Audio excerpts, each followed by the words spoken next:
दोस्तों, आज हम लैंडस्केप आर्किटेक्चर में हॉट ड्राई क्लाइमेट में लैंडस्केपिंग कैसे की जाए इस पे डिस्कस करेंगे।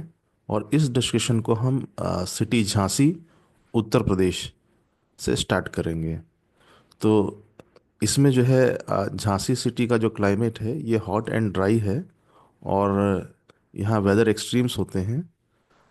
रेन वाटर स्पार्स है और सॉइल में मॉइस्चर का रिटेंशन बहुत कम होता है। तो ऐसे केस में लैंडस्केप हम कैसे कर सकते हैं, यह डिस्कशन आज हम स्टार्ट करते हैं।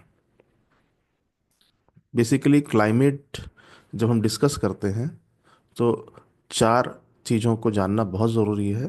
पहला टेम्परेचर, दूसरा रेनफॉल, तीसरा विंड और चौथा ह्यूमिडिटी। तो झांसी का जो एवरेज टेम्परेचर है वो लगभग 26 डिग्री का है। लेकिन जो टेम्परेचर रेंज है ये बहुत बड़ी है। झांसी का जो टेम्परेचर है ये 7 डिग्री से लेके और 45 से लेके 49 डिग्री तक के बीच में हो सकता है। यानी कि 7 से लेके और 49 डिग्री तक का टेम्परेचर जा सकता है, जो कि एक बहुत बड़ी रेंज है। 49 बहुत हाई टेम्परेचर है जो कि समर्स में अचीव हो जाता है। और उसी तरह जो है जाड़े में जो है विंटर्स में आप देखेंगे तो इसका टेम्परेचर ड्रॉप होकर सिटी का 60 डिग्री तक का आता है। तो यानी कि यहाँ पे वेदर का जो टेम्परेचर है उसका एक्सट्रीम जो है देखने को मिलता है। दूसरा क्या है, रेनफॉल है। रेनफॉल भी जो है बहुत अनइवन है। जनरली रेनफॉल जो है अक्टूबर में स्टार्ट होता है और ये दिसंबर के मध्य तक जाता है। कभी कभी यहाँ बहुत ज़्यादा बरसात होती है और कई कई स्पेल्स जो है बहुत लंबे ड्राई के चले जाते हैं। यानी कि एक दिन में बहुत सारी बारिश हो जाती है और फिर कई हफ्तों महीनों तक बारिश नहीं होती है। विंड की बात करें तो यहाँ जो एवरेज विंड स्पीड है वो 2.6 मीटर पर सेकंड है और मैक्सिमम जो है लगभग 9 मीटर पर सेकंड तक जाती है। जो ह्यूमिडिटी एयर में है ये एवरेज अराउंड 57% के आसपास रहती है। अगर ह्यूमिडिटी रेंज की बात करें तो यह 10% से लगभग जो है लेके और 98-99% तक हो सकती है। यानी कि ह्यूमिडिटी की रेंज भी बहुत वाइड है। तो ये बात हो गई क्लाइमेटिक एस्पेक्ट्स ऑफ झांसी की, कि झांसी का क्लाइमेट कैसा है। क्योंकि प्लांट्स को ग्रो करने के लिए क्लाइमेट की ज़रूरत होती है और क्लाइमेट के अकॉर्डिंग ही प्लांट का हमको सिलेक्शन करना होता है। दूसरा, कोई भी प्लांट जब हम सिलेक्ट करते हैं तो उसको हम सॉइल में लगाते हैं। तो सॉइल के बारे में भी जानकारी करना बहुत ज़रूरी है। तो जो झांसी की सॉइल है बेसिकली ये जो है पोरस है। पोरस का मतलब इसमें वाटर रिटेंशन बहुत कम है। और दूसरा क्या है कि इसको जो है अलग अलग एरिया में अलग अलग तरह की सॉइल है। तो बेसिकली झांसी की जो सॉइल है इसको हम चार कैटेगरी में बांट सकते हैं। और अगर आप इसका एक रफ एक्सपेंस देखेंगे कि तो ये जो चार कैटेगरीज हैं लोकल नेम में राकर, परवा, काबर और मार, ये चार नाम से जानी जाती हैं। यानी कि जो रॉकी सॉयल है ये ग्रेवलरी, सैंड, लोम और क्ले लोम, यानी सैंड लोम और क्ले लोम, ये चार कैटेगरी हैं। तो इसकी जो इसमें अंदर जो न्यूट्रिएंट्स हैं वो बहुत कम हैं और एग्रीकल्चर पर्पस के लिए ये सूट नहीं करता है। दूसरा क्या है, क्योंकि वाटर रिटेंशन नहीं है तो इसमें जो है सॉइल जो है इस रूट जोन में इसमें वाटर नहीं होता है। तो जब हम प्लांट सेलेक्ट करेंगे लैंडस्केप के लिए तो हमको ये क्लाइमेट और सॉइल कंडीशन को ध्यान में रखते हुए प्लांटेशन का सिलेक्शन करना होगा। अब बात करते हैं कि लैंडस्केप का पर्पस क्यों क्या है, हम क्यों लैंडस्केप करना चाहते हैं। तो सबसे पहले तो ग्रीनरी डेवलप करना चाहते हैं, गार्डन बनाना चाहते हैं, तो इसलिए डेवलप करते हैं। दूसरा, जो लैंडस्केप है, गार्डन जो आप डेवलप करेंगे वहाँ बैठ के रिलैक्स कर सकते हैं, वॉक कर सकते हैं, आपका विजुअली अपीलिंग सीन जो है डेवलप कर सकते हैं। यानी कि वो नेचुरल ब्यूटी डेवलप कर सकते हैं, जैसे बैठ के आप देख सकते हैं, फोटोग्राफी कर सकते हैं। पिकनिक मनाने के लिए हम जा सकते हैं जो लैंडस्केप हम डेवलप कर रहे हैं। सॉफ्टस्केप से हमको जो है वाटर हार्वेस्ट होता है और जो है टेम्परेचर को डाउन लाने में मदद मिलता है। इसके अलावा विजुअल ब्रेकर्स हो सकते हैं। फेस्टिवल इवेंट्स को भी हम ऑर्गेनाइज कर सकते हैं, सोशल गैदरिंग्स कर सकते हैं। लैंडस्केप जो है मार्केट प्लेस के डेवलपमेंट में भी यूज़ कर सकते हैं। जहाँ मार्केट बड़ी वहाँ भी लैंडस्केप कर सकते हैं। ये हमको शेड भी प्रोवाइड करता है और बच्चों के लिए खेलने की जगह भी प्रोवाइड करता है। तो लैंडस्केप जो है इसका बहुत वास्ट यूज़ है और हमको जो है जिस एरिया में हम लैंडस्केप करने जा रहे हैं वहाँ की नीड को ध्यान में रखते हुए हमको लैंडस्केप का सिलेक्शन करना चाहिए, और प्लांट मटेरियल का अकॉर्डिंगली हमको सिलेक्शन करना चाहिए। जैसे कि अगर हमें खाली विजुअल बैरियर क्रिएट करना है या फिर शेड क्रिएट करना है तो हमें फॉइलेज ज़्यादा जिनका होता है वैसी ट्रीज़ का सिलेक्शन करना पड़ेगा। मार्केट एरिया में ये फेस्टिवल इवेंट्स हैं तो हमको ऐसा ध्यान रखना होगा कि ट्रीज़ तो रहे, ग्रीनरी तो रहे, बट फॉइलेज की वजह से वहाँ पे जो है एरिया कवर ना हो, गंदगी ना हो। तो ऐसे प्लांट्स का सिलेक्शन करना चाहिए जहाँ पे लीव्स ज़्यादा शेड नहीं होती हैं या हमेशा ग्रीनरी बनी रहती है। तो इस हिसाब से हमको यूज़ और जो पर्पस है उसको ध्यान में रख के किस तरह के प्लांटेशन करने इसका सिलेक्शन करना चाहिए। फिर झांसी की जो क्लाइमेट है, जो जगह है, इसकी बात करें तो इसकी स्ट्रेंथ क्या है। तो इसकी स्ट्रेंथ ये है कि यहाँ पे जो है विजुअल कनेक्टिविटी जो है मिल सकती है क्योंकि साइट अंडुलेटिंग होती हैं जनरली। दूसरा क्या है कि पॉपुलेशन जो है बहुत ज़्यादा नहीं है, और अ, जो आपका एसेसिबिलिटी है लोगों को, गुड एसेसिबिलिटी वो हम दे सकते हैं। वीकनेस क्या है? वीकनेस ये है कि सबसे पहले तो शेडिंग नहीं है एरियाज में, क्योंकि जनरली जो प्लांट्स हैं बहुत छोटे हैं साइज में तो शेड नहीं प्रोवाइड करते हैं। तो हमें कोशिश करनी चाहिए कि जो है शेडी प्लांट्स हम लगा सकें। अपॉर्चुनिटीज़ क्या हैं? अपॉर्चुनिटीज़ ये हैं कि बैरन लैंड हमारे पास अवेलेबल है तो उसको हम जो है लैंडस्केप के थ्रू डेवलप करके इंटरेस्टिंग और अट्रैक्टिव बना सकते हैं।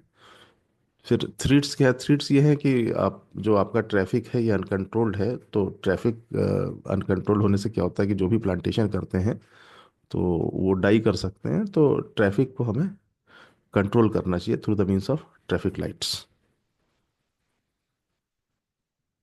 कुछ की आइडियाज़ हम देखते हैं लैंडस्केप पे जो हम अडॉप्ट कर सकते हैं। सबसे पहले तो कोई भी लैंडस्केप हो तो वाटर लैंडस्केप का बहुत इंपॉर्टेंट एलिमेंट होता है। तो फाउंटेन्स के साथ हम क्रीपर्स का इस्तेमाल कर सकते हैं, और इससे फ़ायदा ये होगा कि एक तो एक सेल्फी पॉइंट बनता है, दूसरा जो क्रीपर्स होते हैं वो ग्रो करते हैं, और पानी की प्रेजेंस की वजह से जो क्लाइमेट है ये ह्यूमिडिफाई होता है, डिह्यूमिडिफाई होता है, मतलब मॉइस्चर जो है थोड़ा सा बना रहता है। तीसरा क्या है कि एक जो है विजुअल इंटरेस्ट क्रिएट होता है। जनरली इस तरह के फीचर्स हम जो है जो हमारा साइट होता है उसके एंट्रेंस पे या बहुत प्रोमिनेंट जो लोकेशंस होती हैं जहाँ गैदरिंग्स होती हैं वहाँ पे हम इसको प्लेस करते हैं। फिर लैंडस्केप हम कर्टेन की तरह इस्तेमाल कर सकते हैं, यानी कि शेड के लिए इस्तेमाल कर सकते हैं। तो जनरली जो west south west facing building के ब्लॉक्स आते हैं और ओपन एरियाज होते हैं, तो वहाँ पे हम ये जो हैंगिंग प्लांट्स हैं, क्रीपर्स हैं, इनका इस्तेमाल कर सकते हैं जो कि कर्टेन की तरह काम करते हैं। फोटोग्राफ में आप देख पा रहे होंगे इनको हमने जो है पॉट्स में प्लांट कर दिया है और ये नीचे की तरफ लटक रहे हैं। तो ये जो है क्रीपर प्लांट्स होते हैं। कुछ नाम और फोटोग्राफ्स हमने आपको दिखा रखे हैं।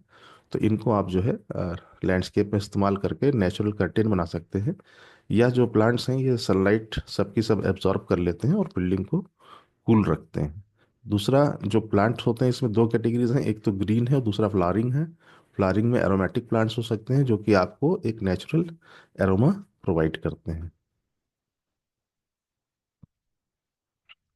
फिर कर्टेन्स एंड क्लाइंबर्स आते हैं। तो क्रीपर्स क्या है वो ऊपर से नीचे गिरते हैं, जो कर्टेन प्लांट्स हैं ये ऊपर से नीचे की तरफ आते हैं। क्लाइंबर्स क्या है नीचे से ऊपर की तरफ राइज करते हैं। तो ये कुछ क्लाइंबर्स प्लांट हैं जिनको हम सॉइल में ग्राउंड में जो है सो कर सकते हैं, और समय के साथ जब ये ग्रो करते हैं तो ये ऊपर की तरफ जाते हैं, और ये भी जो है heat light heat and light को एब्जॉर्ब करते हैं और जो है एनवायरनमेंट को जो है बिल्डिंग को इंटीरियर को कूल रखते हैं।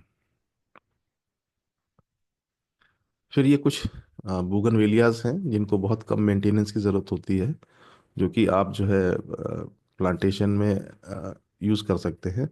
खास बात यह है कि इनके बहुत सारे कलर्स अवेलेबल हैं, जैसे आप देख पा रहे हैं white, pink, purple, red, brown. तो ऐसे कलर्स में अवेलेबल हैं, तो आप अलग अलग कलर्स का इसमें सिलेक्शन कर सकते हैं, और जो है ये जो है एक अच्छा सा कलर कॉम्बिनेशन बन सकता है जो कि बहुत अट्रैक्टिव होता है और बोगनविलिया प्लांट को लेस मेंटेनेंस की ज़रूरत पड़ती है और विंटर्स भी ये ब्लूम करते हैं। तो इस तरह के जो प्लांट्स हैं, ये आपका कलर जो आपका वेरिएशन है वो क्रिएट करते हैं। दूसरा, एक डेंसिटी होता है लीव्स का, तो इनकी छोटी पत्तियां होती हैं, तो ये जो टेक्सचर है, लैंडस्केप का जो टेक्सचर होता है वो फाइन टेक्सचर क्रिएट करते हैं। टेरेस प्लांटेशन कर सकते हैं through the means of grass and planters. इससे क्या है कि टेरेस जो हीट एब्जॉर्ब करती है डायरेक्टली, उसको रिड्यूस किया जा सकता है। और इसमें जो है एनर्जी सेविंग हो सकती है इंटीरियर्स में। एयर कंडीशनिंग वगैरह अडॉप्ट कर रहे हैं तो टेम्परेचर डिफरेंस बाहर का और अंदर का जो है ज़्यादा होता है, तो अंदर का टेम्परेचर कूलर रहता है, तो इसकी वजह से आपका जो है पावर कंजम्पशन कम होता है। तो इसके दो फायदे हैं, एक तो आपको visual attractive and interest create होता है। दूसरा क्या है, एनर्जी सेविंग भी होती है ऐसे टेरेस प्लांटेशन करने से। कुछ वाटर बॉडीज भी जनरेट की जा सकती हैं जिसमें वाटर प्लांट्स आप उसमें शो कर सकते हैं, जो कि अगेन अट्रैक्टिव होते हैं और एक नेचुरल जो है इकोसिस्टम क्रिएट करते हैं। मोस्ट वाइडली यूज जो प्लांट्स हैं ये वाटर लिली एंड लोटस हैं। फिर हम एयर प्योरीफाइंग ट्रीज का इस्तेमाल कर सकते हैं, यानी कि वो ट्रीज जो एयर को प्योरीफाई करती हैं। और इसमें दो कैटेगरीज की ट्रीज होंगी, एरोमेटिक एंड नॉन एरोमेटिक। तो बेसिकली एयर प्योरीफायर्स क्या करते हैं, एयर के हार्मफुल जो आपके उसमें कंपोनेंट्स होते हैं उनको एब्जॉर्ब कर लेते हैं और ऑक्सीजन रिलीज करते हैं। दूसरा, एरोमेटिक और नॉन एरोमेटिक है, तो इसमें कुछ प्लांट्स ऐसे हैं जिनके फ्लावर्स खुशबूदार होते हैं, तो वो एरोमेटिक हैं। और कुछ प्लांट्स ऐसे हैं जिनमें खुशबू नहीं होती है, वो नॉन एरोमेटिक कैटेगरी में आते हैं। तो दोनों तरह की ही प्लांट्स का सिलेक्शन जैसा आपका साइट के हिसाब से नीड हो और क्लाइंट की नीड हो उसमें यूज़ कर सकते हैं। कुछ प्लांट्स की मेडिसिनल वैल्यू भी होती है, तो उनको भी आप इस्तेमाल कर सकते हैं। पहली स्लाइड में हमने आउटडोर प्लांट्स देखे, इसी तरह जो है एयर प्यूरीफायर्स जो प्लांट्स होते हैं इनको हम इंडोर्स में भी इस्तेमाल करते हैं। अगर कुछ नाम लेना चाहें तो जैसे मनी प्लांट है, एलोवेरा है, स्नेक प्लांट है, तो ये सारे प्लांट्स ऐसे हैं जो एयर को प्यूरीफाई करते हैं और इंडोर्स में हम इस्तेमाल कर सकते हैं। इसमें भी दो कैटेगरी आती हैं, पहला एरोमेटिक और दूसरा नॉन एरोमेटिक। फिर साइट पे एक तो होता है कि हमने गार्डन क्रिएट किया है, यानी कि बगीचा बनाया है। दूसरा क्या है, हम डेंस प्लांटेशन कर सकते हैं कुछ पार्ट में। जो हमारे पास अगर लैंड ज़्यादा है, जैसे कि हम स्कूल बना रहे हैं या कॉलेज का कैंपस है, तो यहाँ पे लैंड ज़्यादा होती है, तो कुछ हम डेंस प्लांटेशन करके, हैवी प्लांटेशन करके माइक्रो क्लाइमेट को भी थोड़ा सा अल्टर कर सकते हैं। तो ऐसा डेंस प्लांटेशन करने के लिए हम जो है रबर प्लांट, आंवला ट्री, नीम ट्री, बैनियन ट्री, ऐसी ट्रीज का इस्तेमाल कर सकते हैं। इनका फॉयलेज जो है काफ़ी ज़्यादा होता है। और इन ट्रीज के प्लांटेशन से क्या है कि एक आपका डेंस फॉयलेज क्रिएट करेगा, जिसके अंडर में टेम्परेचर जो है डाउन होता है, और ये बर्ड्स और इंसेक्ट्स के लिए नेचुरल हैबिटेट भी होता है। तो एक छोटा इकोसिस्टम भी अपना डेवलप होना स्टार्ट होता है। ये कुछ आपके ट्रीज और प्लांट्स के नाम हैं। तो वार्म सीजन ग्रासेस के नाम है। तो ये वार्म सीजन ग्रासेस वो ग्रासेस हैं जो गर्मियों में सो की जाती हैं और नेचुरल ग्राउंड कवर देती हैं। और कूल सीजन ग्रासेस वो हैं जो कि जाड़े में जो है ग्रो करती हैं। तो इन दोनों ग्रासेस का जो है कंपोजिशन करके हम जो है ग्राउंड कवर तैयार कर सकते हैं। Basically these are the grasses, घास हैं जो कि ग्राउंड कवर के काम में आती हैं। जो रेन वाटर होता है वो जनरली सरफेस में एब्जॉर्ब हो जाता है, और यहाँ झांसी में क्योंकि वाटर रिटेंशन नहीं है, तो हमको जो है यहाँ पे वाटर के लिए जो है इकट्ठा करने के लिए एक तो पॉन्ड हम बनाते हैं जो कि ओपन स्टोरेज होता है। दूसरा, हम रेन वाटर हार्वेस्टिंग सिस्टम भी क्रिएट कर सकते हैं, जो कि हमको जो है जब पानी की अवेलेबिलिटी कम होती है, यानी कि सॉइल में मॉइस्चर कम होता है, तो ये बरसात में जो हमने वाटर हार्वेस्ट कर रखा है, ये हम जो है अपने प्लांटेशन को वाटरिंग के काम में इस्तेमाल कर सकते हैं। थैंक यू दोस्तों। तो प्लांटेशन से हम एनर्जी भी सेव कर सकते हैं और ऑक्सीजन भी क्रिएट कर सकते हैं, और हमको वाइजली जो है प्लांटेशन का जो है इस्तेमाल करना चाहिए, ताकि जो है प्लांट्स भी हमारे ग्रो कर जाएं। क्योंकि अगर हम प्लांट सिलेक्शन सही नहीं करेंगे तो जो सॉइल है और जो क्लाइमेट है, प्लांट उसको रिस्पॉन्ड नहीं कर पाएगा और प्लांट डाई कर जाएगा। तो ये कुछ प्लांट्स के नेम हैं जिनको हम झांसी के सॉइल कंडीशन में और क्लाइमेट में हम प्लांट कर सकते हैं। तो यहाँ पे हमने जो है प्लांट का नाम दे रखा है, और प्लांट के बीच में दूरी कितनी होनी चाहिए, दो पेड़ों को कितने अंतराल पे लगाना चाहिए, उसका डिटेल यहाँ पे आपको इन्फॉर्मेशन के लिए दे रखा है।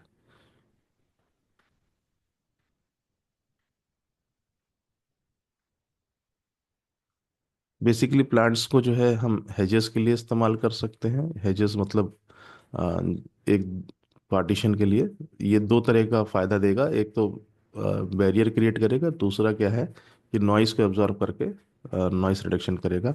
फिर वाटर प्लांट्स का इस्तेमाल कर सकते हैं, जो कि हमको जो है पॉन्ड्स वगैरह में, जैसे लिली है, लोटस है, वो आता है। फिर एंजियोस्पर्म या फ्लावरिंग प्लांट्स का हम इस्तेमाल कर सकते हैं, जैसे मैरीगोल्ड है, सनफ्लावर है। तो इनका अलग अलग ब्लूमिंग सीजन होता है, अलग अलग समय पे ये फूल खिलते हैं। तो इस हिसाब से इनका प्लांटेशन करें कि हर सीजन में कोई ना कोई जो प्लांट है वो फ्लावरिंग कर रहा हो। फिर प्लांट्स का इंडोर में भी इस्तेमाल कर सकते हैं, जो कि आपका जो है इंडोर को एनहांस करेगा और एयर को प्योरीफाई करेगा। तो दोस्तों, इस वीडियो को देखने के लिए धन्यवाद। आज मैंने कुछ प्लांटेशन स्कीम्स जो कि आप हॉट ड्राई क्लाइमेट में अडॉप्ट कर सकते हैं उस पर डिस्कशन किया है। आपको मेरा यह वीडियो कैसा लगा, इस पे कमेंट करिएगा, और इस वीडियो को लाइक एंड शेयर करिएगा, ज़्यादा से ज़्यादा लोगों तक इस जानकारी को पहुंचाइएगा। थैंक यू, धन्यवाद।